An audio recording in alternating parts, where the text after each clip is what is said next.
Thank you very much, Justin and Courtney, for that beautiful piece. We're becoming very spoiled with the quality of special music we have here. Thank you. Thank you so much. Your voices blended so beautifully together.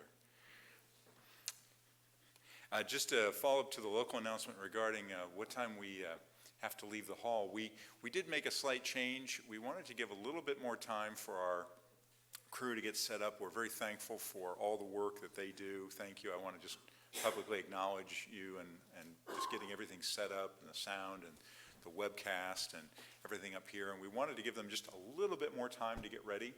So for the days that we don't have a Bible study, on every first of the month, we have a Bible study, we shifted it a little bit so that we give them a half hour earlier and then we leave a half hour earlier.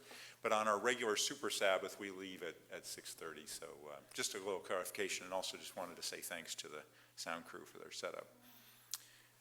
Well, I'd like to begin the sermon today by reading an excerpt from an article that appeared in the Guardian newspaper on March 5th, 2015, entitled "The Strange World of Felt Presences."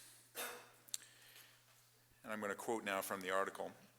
On May 20th, 2016, sorry, I skipped a century there. Try that again. On May 20th, 1916, Ernest Shackleton, Frank Worsley, and Tom Crean reached Stromness, a whaling station in the north coast of South Georgia. Now, South Georgia is not a place in Georgia on the border with Florida. South Georgia is a set of islands off the coast of North America and South America and Antarctica. So this was part of this very famous expedition that he was on. They had been walking for 36 hours in life-threatening conditions in an attempt to reach help for the rest of their party. 3 of the crew were stuck on the south side of the island, and the remainder stranded on Elephant Island. In reaching the whaling station, the 3 men had to cross the island's mountainous interior with just a rope and an axe, in a journey that few had attempted before or since. By reaching Stromness, they managed to save all the men left from the ill-fated Imperial Trans-Antarctic Expedition. This is a very famous expedition. It's been studied in management schools around the world. It's an amazing study in leadership and what it took to save all of these men. Continuing the quotation, "They did not talk about it at the time, but weeks later, all 3 men reported an uncanny experience during their trek, a feeling that, quote, often there were 4, not 3, men on their journey. The 4th that accompanied them had the silent presence of a real person, someone walking with them by their side, as far as the whaling station, but no further. Shackleton was apparently deeply affected by the experience, but would say little about it in subsequent years, considering it something, quote, which can never be spoken of, unquote." The rest of the article describes, from a secular perspective, what we in the Church of God would call the angelic world. The angelic world. In the case of Shackleton, it was a protecting, guiding presence supporting them on their way. Angels and a parallel spiritual world operating alongside our own has been discussed for as long as humans have been alive. The concept of a guardian angel or presence that is present into times of distress has a secular name now. It's called the third man factor. And there's actually a book called The Third Man Factor. It was first used by T.S. Eliot as he was writing about Shackleton. Interestingly enough, he got confused with 3 men versus 4 and so forth. But it was first used by T.S. Eliot and later by John Gregor, who is an explorer and author who has been investigating this phenomena for years, this third man factor. Mr. Gregor claims that it is something in our brains that creates the experience. But the research is inconclusive on this matter. There is this sort of universal phenomena that is experienced by people across cultures, across languages, of when they're in times of great distress and they're going through a great difficulty, that there is sort of this presence of support that they feel. Now, the scriptures are filled with descriptions of angels and their roles as messengers, protectors, defenders, instruments of God in the affairs of men, of humankind. And growing up, I heard stories about these types of incidences where really you could only attribute it to an intervention by some kind of presence.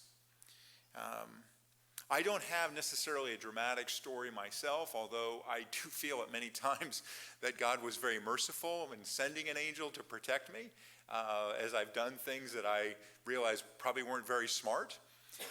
Maybe you've had those experiences where you look back and go, wow, that was really dumb. There was probably an angel around me just keeping me safe as I was doing something like that. But given, as I've thought about angels myself, I've often kind of realized that I probably don't give as much attention or time to thinking about how God uses angels in my life or the life of the church, or really in our lives today, because a lot of times, whether it's art or literature or movies or TV, I think maybe I've gotten sort of an inappropriate impression of angels, almost like mythical beings. And, when you start thinking about beings with wings and stuff, it starts getting a little bit kind of strange for our modern way of thinking about things. And some atheists have argued that monotheism requires angels. And so there's all sorts of theories about this that atheists attribute this to. They'll say, well, monotheism requires angels because you have people on the earth and then you've God in heaven, and there's no pantheon of gods, and so therefore God has to have these winged beings that go between the earth and heaven to communicate and so forth. And so there's all sorts of theories out there.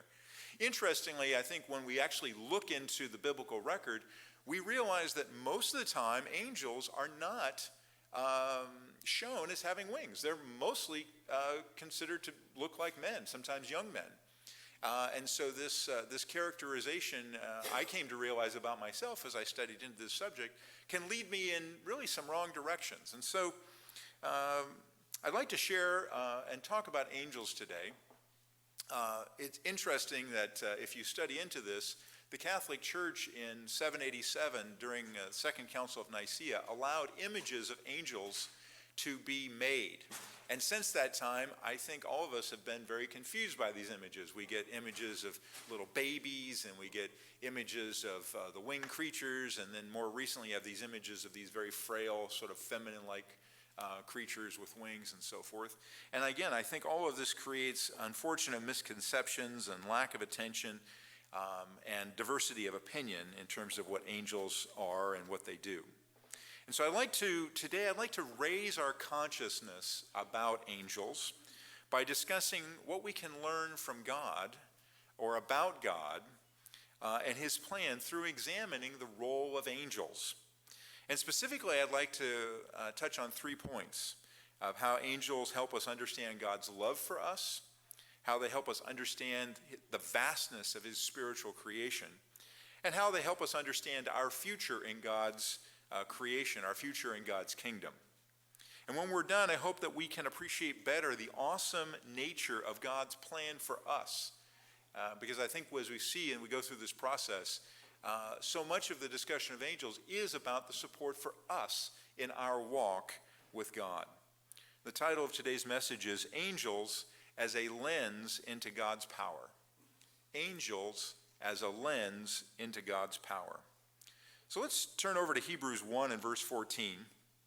And let's start with our first point, which is that angels help us understand God's love for us. They help us understand God's love for us. Let's look at Hebrews 1 and verse 14.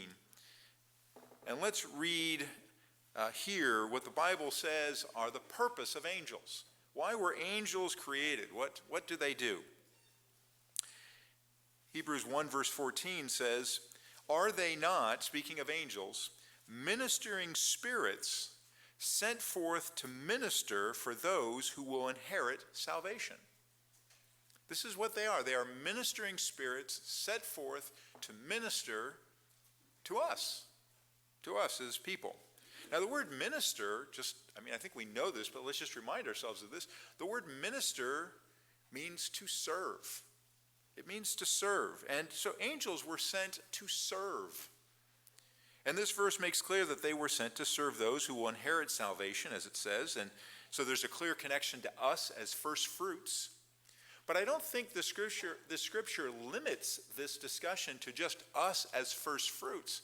I think this discussion is about all mankind, because that is God's intention, that all mankind will inherit salvation. And so when I hear stories like Shackleton's story or other stories, I don't see why that doesn't mean that there were not angelic presences there, because it was God's will that those people be saved or encouraged and so forth. Angels keep us from harm. They keep us from accidents. God encourages and inspires us with his deployment of this angelic force. It's just another way that he expresses his love for us, his care for us. He cares and makes sure that if there are situations that we are protected. Let's look over, actually we don't have to turn there, but in Matthew 26 or 53, you can just make the note. Jesus says to Peter to put down his sword, because Jesus could have prayed to the Father and the Father would send 12 legions of angels. Now there's about 5,000 individuals in a legion at that time, so that would be 60,000 angels. And to put that in perspective, the New International Version Cultural Background Study Bible points out that the Roman Empire itself at the time had only 3 legions in the entire area of Syria, which is, Judea was just a tiny part. So basically what he's saying is he could send 4 times the number of legions that Rome had even in the entire area to protect him.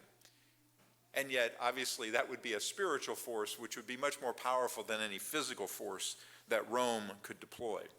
There was a vast number. When Jesus was hungry in Matthew 4, it says that after he had fasted 40 days and 40 nights and he had been confronted by Satan, that angels came and ministered to him. They brought him food. They encouraged him. They helped him. Now let's see, though, here a dramatic story of intervention by an angel in Acts 12.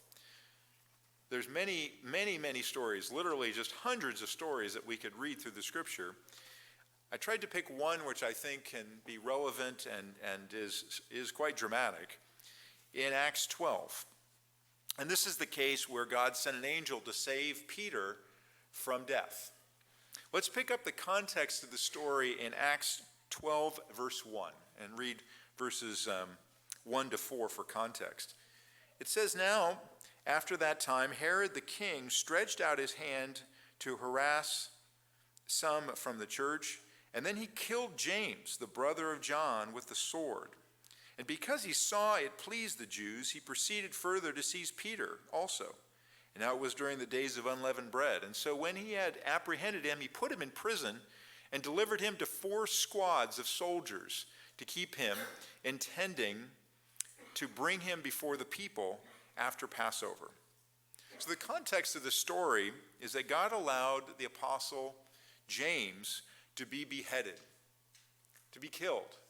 Now, this was a huge blow to the church, to the morale, to how the church looked at itself. Up to this point, there had not been something so dramatic. And if you could imagine, if one of our leaders in the Church of God had been arrested, had been put through some trial, some sham trial, or maybe even lacked a trial, and then was executed, we would be devastated. We would wonder, where was God? How could God allow this to happen? What's going to happen to the church?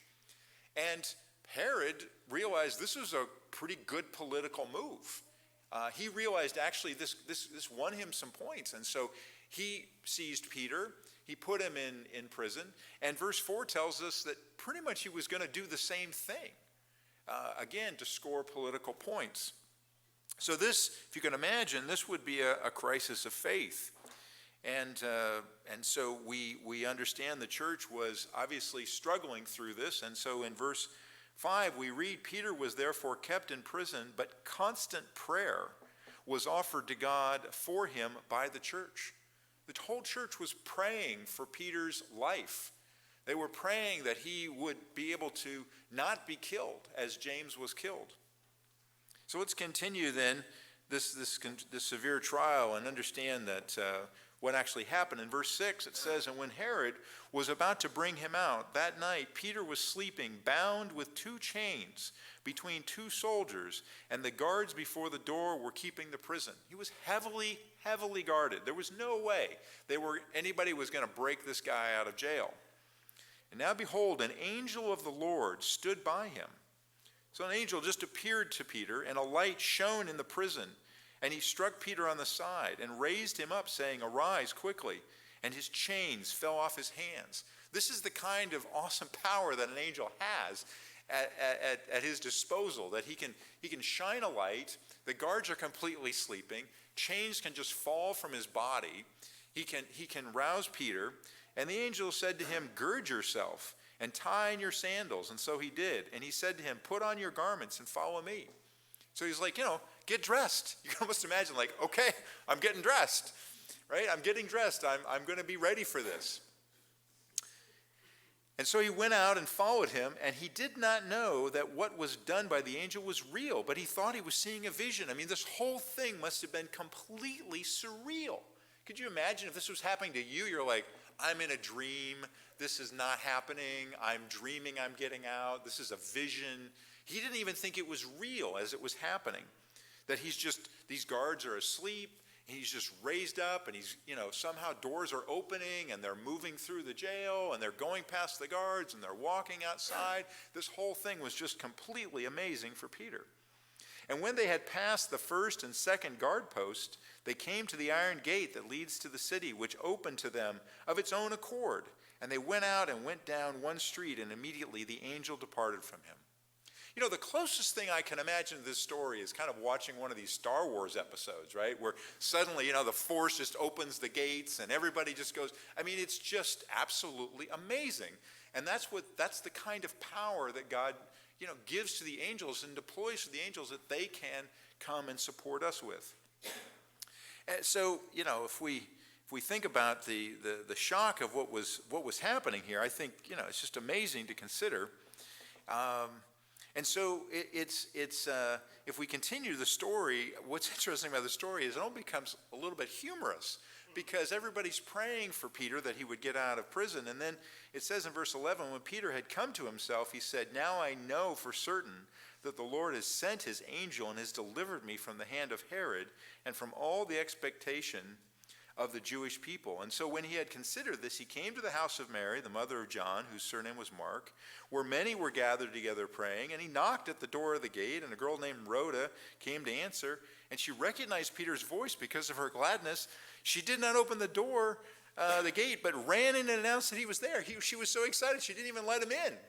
It's just kind of a humorous story. It's amazing to think that she just forgot he was at the door. And they said to her, "Oh, forget it." But notice what they say, verse 15. "But they said to her, 'You are beside yourself,'" that is, you're hysterical.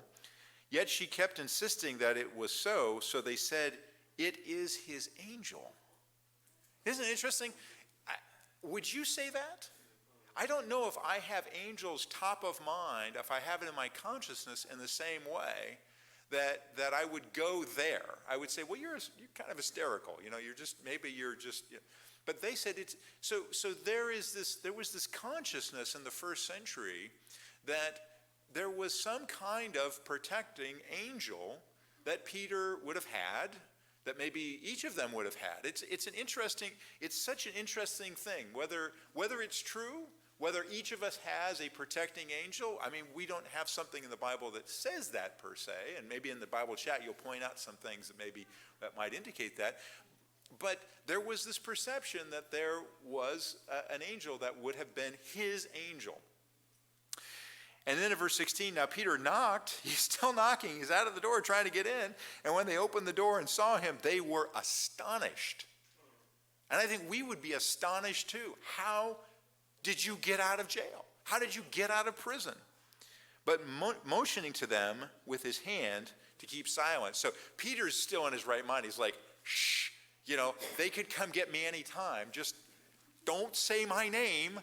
all right, he goes in and he declared to them how the Lord had brought him out of prison. Notice he said how the Lord had brought him out of prison. See, this is the thing, is that he didn't attribute this to the angel acting on his own. The angel was sent by God. This was God's work that let him out. And he said, go tell these things to James, to the brethren, and he departed and went to another place. So he's like, I got to get out of here. They're going to be looking for me. So he kept it quiet. He gave them a message. And then he's like, I got to get out of here because, they could come after me. They're going to probably come here and look for me.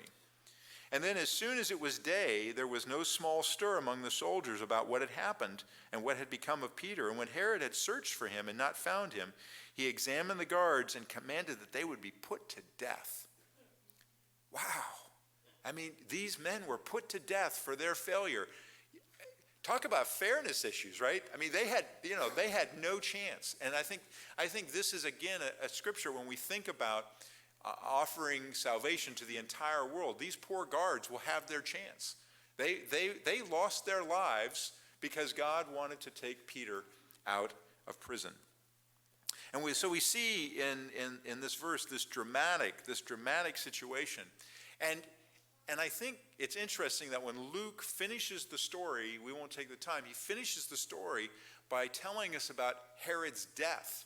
And when he tells us about Herod's death in verse 23, look what he says. He says, immediately an angel of the Lord struck him because he did not give glory to God, and he was eaten by worms and died.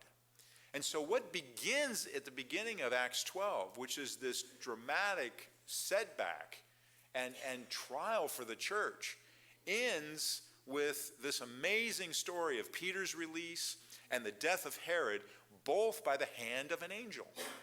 This is the kind of thing that God works in our lives. Now, I'd like to conclude this point with the question raised by why Peter was saved and not James, because this comes up over and over again. Why is it that God protects sometimes and not others? Why is it that James died, but Peter lived? Sometimes we ask that question about ourselves. Why did God protect me, but not the other person? I'd like to share a story. At the feast this year, I was speaking with my nephew in France about an experience he had a few years ago. The event he described to me occurred just 3 days after a church member in France had been killed in an automobile accident. It was a very difficult time for him personally. He was very close to this man. It was a difficult time for the church in France as well, that this man who was in his 30s at the time and had a small child was killed in an automobile accident. As my nephew was driving, and this was just 3 days afterwards, he was approaching a curve where the road turned, and he could see oncoming cars coming around to come his way. And there was a car that was coming around the curve approaching him, and as it did, it hit sort of the side of the road, and it lost control. And as it lost control, it went actually airborne, and the car coming airborne with the momentum of speed was coming straight for him and his car. And he realized at that moment that he was going to die, that this car was flying through the air straight at him, right at his windshield. And there was nothing he could do. These are the kinds of things that happen sort of in a split second. And right at that moment, the car hit the ground in front of his car and bounced completely on top of his car, completely clearing it. It never even touched his car. And as he described it, the momentum of how this car would have bounced, it would have bounced to the right, but instead it bounced to the left.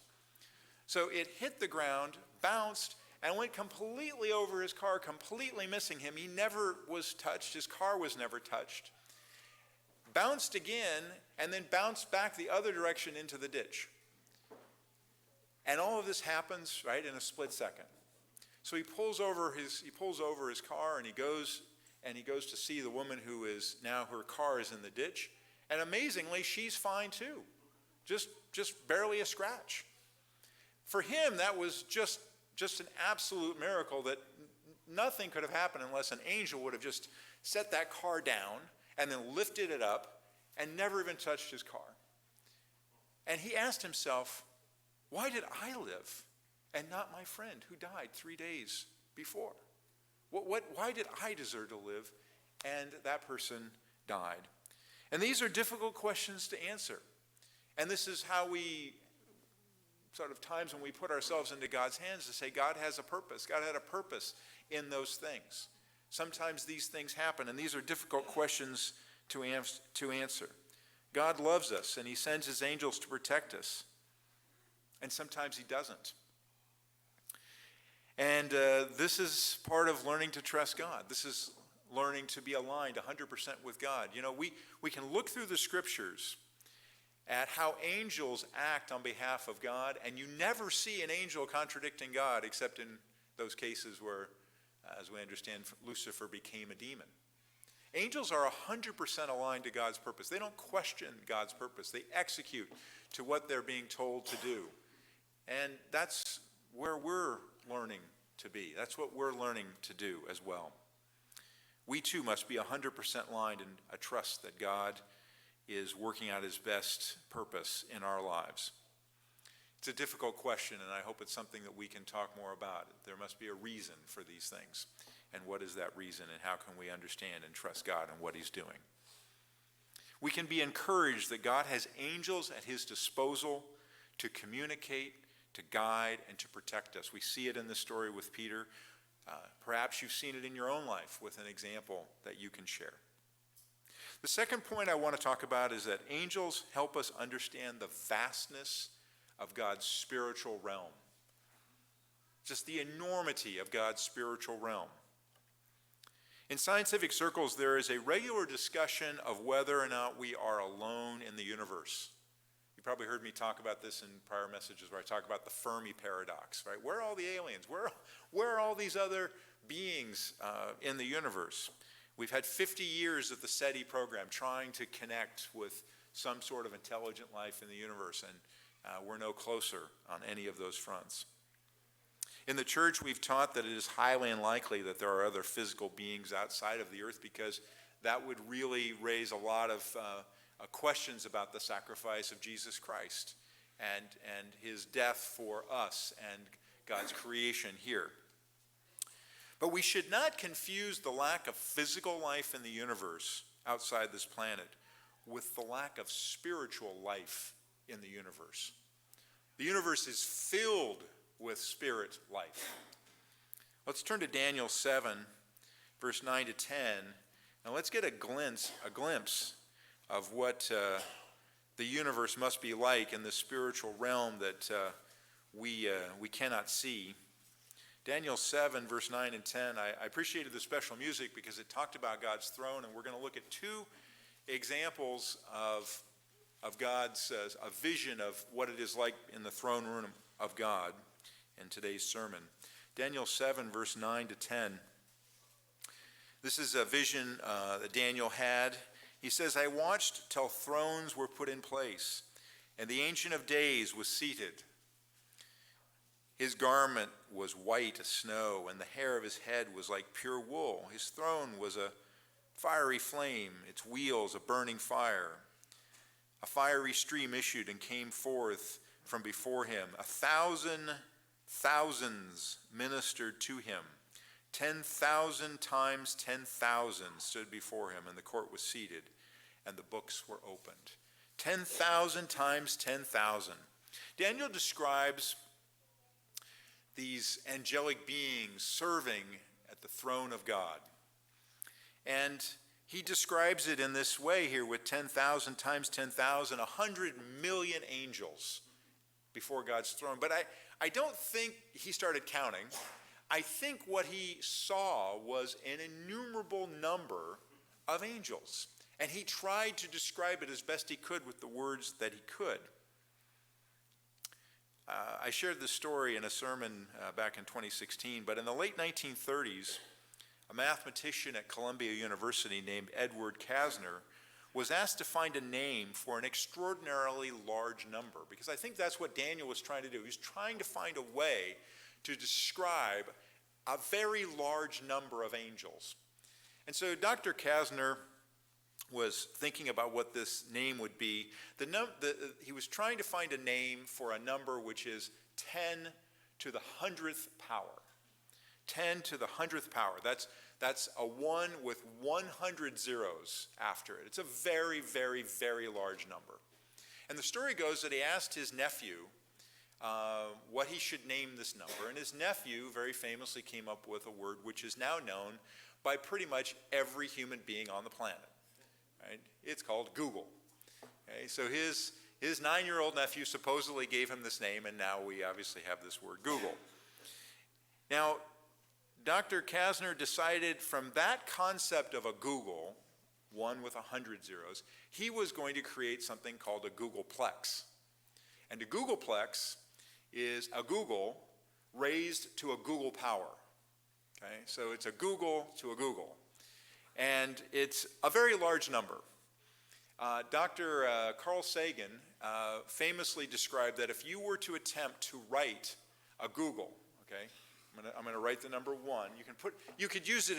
You could put it like in a small font, like maybe an 8-point font. I'm going to write the number 1, and then I'm going to write 0, 0, 0, and you're going to keep going until you finish the zeros in a Googleplex. Okay.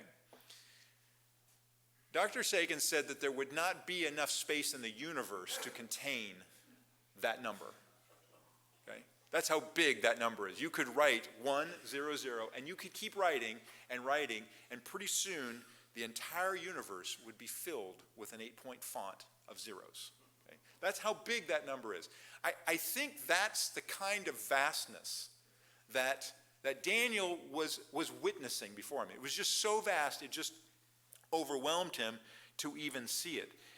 And I think this is describing man attempting to understand the completeness of God, to understand that God is not constrained by time or space or the size of this universe. And so the concept of a Googleplex of angels is not outside the question of possibility. It's kind of like an ant trying to understand humans flying on an airplane. There's no connection between those worlds. That's the kind of vastness and greatness of what God means. And so, if even God's name, right? What is God's name? Well, God's name is the eternal. But the most common way that God is described is Yahweh, Lord of hosts. But what is hosts? Well, hosts is this heavenly host, this Googleplex of angels that I'm describing here. And what are hosts? Well, hosts are armies. God is actually called the God of armies. We don't need to turn there, but you can write that down in Romans 9, verse 29, and James 5, verse 4. But let's turn to Revelation 4, verse 2, and let's see another description of the throne of God. And let's see again this heavenly host that is described. Revelation 4, verses 2 and 4. If we start imagining just the vastness of the universe and how many angels God would have, and whether there are other universes, and whether he, kind of what God means in time and space with this universe versus other times and spaces that he's in. We go to Revelation 2, verse 4, or 4, verse 2, It says, "Immediately I was in the Spirit, and behold, a throne set in heaven," Revelation 4, verse 2, "and one sat on the throne. And he who sat there was like a jasper and a stone in appearance. And there was a rainbow around the throne in appearance like an emerald. And around the throne were 24 thrones. And on the thrones I saw 24 elders sitting, clothed in white robes, and they had crowns of gold on their heads." And so what we understand is that there are these 24 angelic beings that surround God's throne. But there are more beings there as well. So let's continue in verse 5. "And from the throne proceeded lightnings, thunderings, and voices. And there were 7 lamps of fire burning before the throne, which are the 7 spirits of God. And in addition to the 24 elders, there are 7 angelic beings. And now notice verse 6 and see that there are additional beings here as well. And before the throne there was a sea of glass like crystal, And in the midst of the throne and around the throne, there were 4 living creatures full of eyes in front and in back. So there are these, in addition to the 24 elders and the 7 angelic spirits, there are these 4 living creatures. And we see in verse 8 that these 4 living creatures each have 6 wings, which kind of makes a reference back to Isaiah 6 and whether these are seraphim that are described in Isaiah 6. So we have the 24 elders, we have these 7 spirits, we have these 4 living creatures which appear to look like seraphim that Isaiah has a vision of. So if you ever feel alone, you shouldn't, because in actual fact, there are this enormous angelic world all around us. And sometimes when we're alone, I think it's important for us to realize that we're actually not alone, that there probably are angelic beings that are there overseeing and acting on God's behalf to support us in what we might be doing. You know, in 2 Kings 6, verse 17, we're told the story of how Elisha opened the eyes of his servant. And his servant, all his servant saw was that the king of Syria had sent this giant army to surround them and take him away. And Elisha said, don't worry about it. And he asked that God would open his servant's eyes, and suddenly his servant saw this enormous spiritual army that actually was all around them. And I think, you know, if we can have that picture in our mind, that God actually has this giant spirit army. He's called the Lord of hosts, the Lord of mighty armies for a reason. I pray even if our eyes can't physically see those angelic hosts now, that we would know they're present. They're present to comfort. They're present to minister. They're present to do God's will and help us as we need help. God has a vast spiritual realm of spiritual servants at his disposal to execute his will and to help us. And we just get a little glimpse of what this looks like here in Daniel 7 and in Revelation 4. So let's go to our third point. Angels help us understand our future in God's creation. They help us understand our future. Let's turn back to the book of Hebrews, because the book of Hebrews, especially the first 2 chapters, very much address an issue which was an issue in the first century, I think can still be an issue today. I described in the introduction this long-standing realization of some type of presence in times of distress. And it cuts across cultures and languages. And this experience is common around the world. And, you know, if you had heard the story of Acts 12, if you had been there, and your friend had said, you can't even believe this. We were in the house praying, and then there was Peter at the door. And they executed the guards because they couldn't figure out how he escaped. The chains just came off of him. You might be inclined to be a little bit in awe of the powers of angels. And over time, there was a view among certain people that angels should be worshipped. And Paul talks about this in Colossians 2. Again, for sake of time, we won't turn there. But in Colossians 2 at 18, he warns against worshiping angels. And, you know, I think I would need that warning. If I had that kind of connection to such a powerful presence and being aware of what they could do and how they help me or help my friend or something, you know, as I described the story with my nephew in France, you know, there could be that temptation to worship them. And yet what Paul says and what Hebrews describes is putting that power into perspective. Because such a power of that, could you imagine that you would be greater than that power?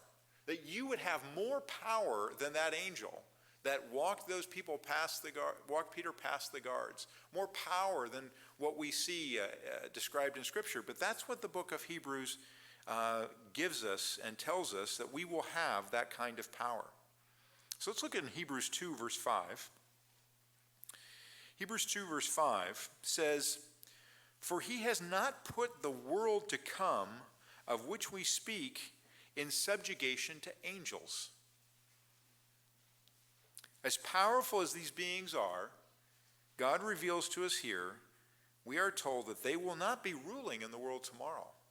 We will. We will be ruling in the world tomorrow. Let's continue.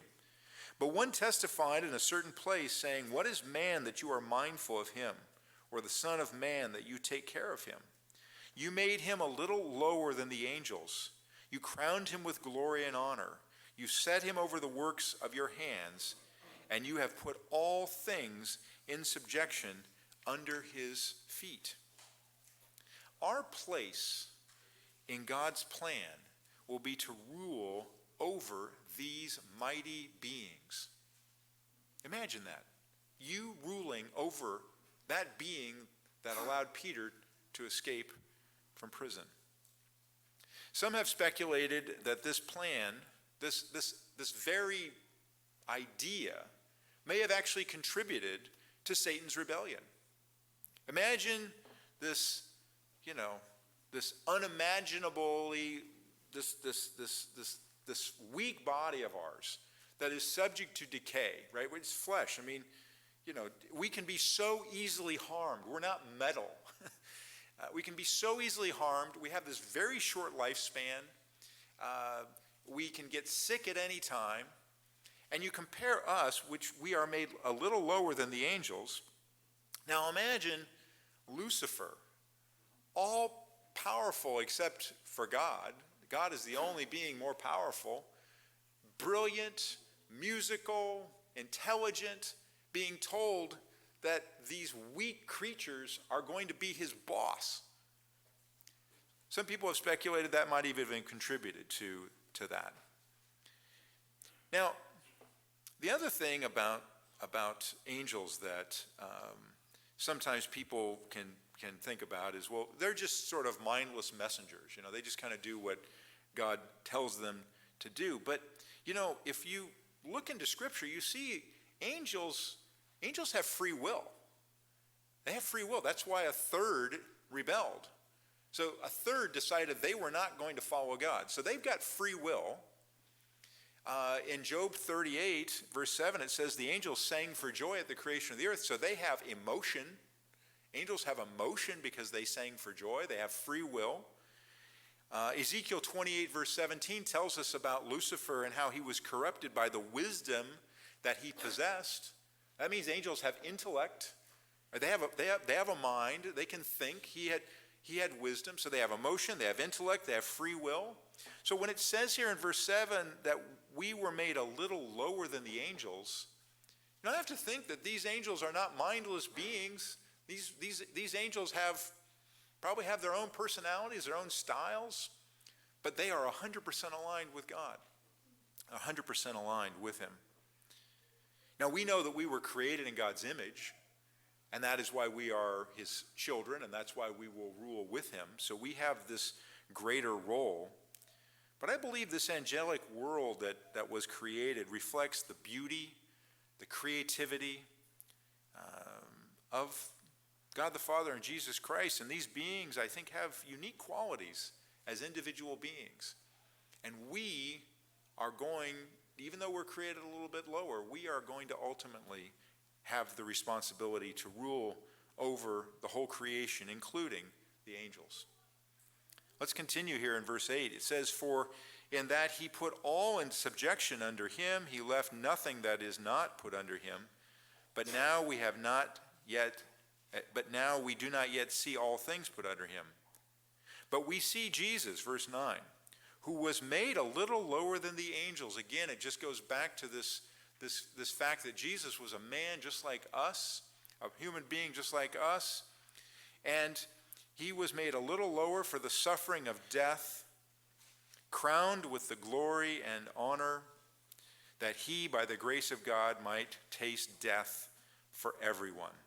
The creator of the angels was made lower than the angels. What an amazing thing to think about his love and passion for us, that he did that so that we might be saved.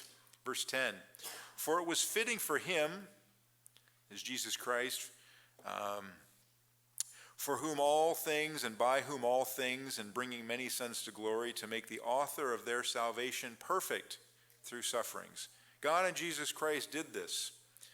For both he who sanctifies and those who are being sanctified are all of one, for which reason he is not ashamed to call them brethren.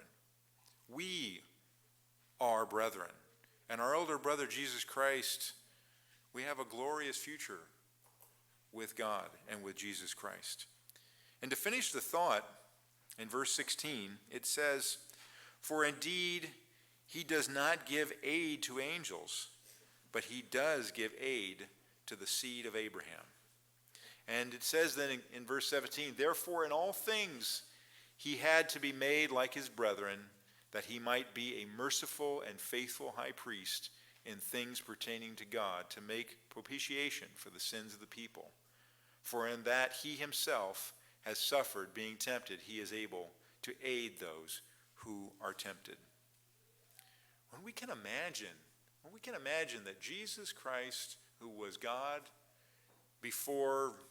from the beginning, made himself a little lower than the angels, like us, that he might die for us, that we might have the opportunity to be called brethren with him, that we might rule with him over all the creation, including the angels. I think it should just give us chills to think about the power that we will exercise at that time. And that as we are going through this life right now, and as we are going through trials, and we're going through difficulties, and maybe when we're feeling alone, that there is a great host in heaven and on earth that is there, that is at God's disposal to support and minister to us. They are servants to us. When we begin to understand that, I think it can be very, very encouraging, and I think it can be a lens into God's plan, into God's power for us. I think it's important that we need to understand our place in the creation vis-a-vis the angels. Later in the book of Hebrews, let's turn over there, chapter 13, verse 2, in conclusion. Hebrews 13, verse 2.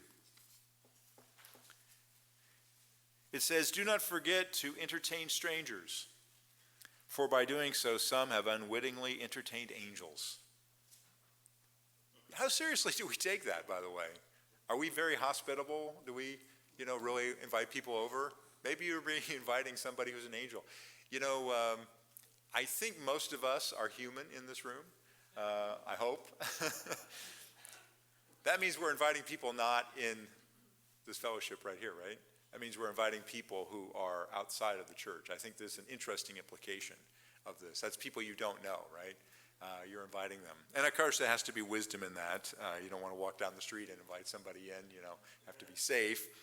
But I think it's an interesting verse here. I think that as we understand